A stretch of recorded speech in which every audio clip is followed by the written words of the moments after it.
New York में वाक़ United Nations headquarters में पाकिस्तानी एजुकेशनिस्ट फाखिरा नजीब मुल्क के पसमानदा इलाकों में बच्चों की तालीम के लिए बनाए गए अपने अनोखे प्रोग्राम के बारे में बता रही हैं।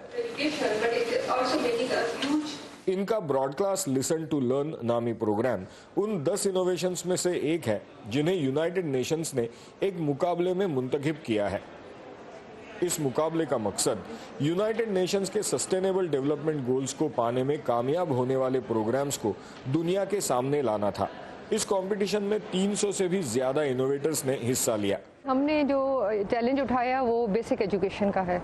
इस वक्त पाकिस्तान में 2.5 मिलियन बच्चे जो हैं वो स्कूलों से बाहर हैं और इसमें 51% गर्ल्स है और यही एक सोच थी जो हमें इस प्रोग्राम में लेकर आई। Broad class listen to learn power 99 foundation नामी एनजीओ का प्रोग्राम है।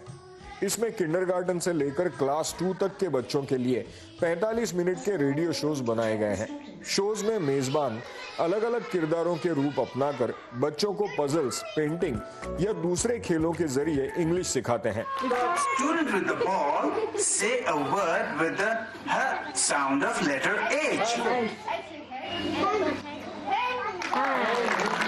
गेम्स भी हैं, इसके अंदर मैथ्स भी है, इसके अंदर इंग्लिश भी है। इसको हमने फन के उसमें बनाया हुआ है कि वो फन के थ्रू उसको लर्न करें। बच्चों में यकजहती पैदा करना, सेहत के बारे में मुफीद मालूमात देना, उनमें मुआशरती जिम्मेदारी का एहसास जगाना, सिनफी बराबरी और जमहूरियत की चाह पैदा करना, ये भी इस प्रोग्राम के मकासद में शामिल हैं। Broad class listen to learn के शोज को पाकिस्तान के दूर दराज इलाकों में एफएम रेडियो स्टेशंस पर हर रोज पेश किया जाता है। पावर 99 फाउंडेशन स्कूलों को बैटरी पर चलने वाले रेडियो सेट्स भी देती है। SDG 2030 पे बहुत ज़्यादा बातचीत हो रही है और ये देखा जा रहा है कि बहुत सारे ममालिक में अभी इन पे काम नहीं हो रहा या चैलेंजेस हैं। उन तमाम चैलेंजेस के अंदर एक हल निकालना जो एक ट्रेडिशनल हल है और जो बहुत कॉस्ट इफेक्टिव है, हम समझते हैं कि हमारी यही सक्सेस है। दूसरी तख्लीकात के मुकाबले में पाकिस्तान में जारी ये प्रोग्राम मुनफरिद है, इसीलिए हमने इसे चुना।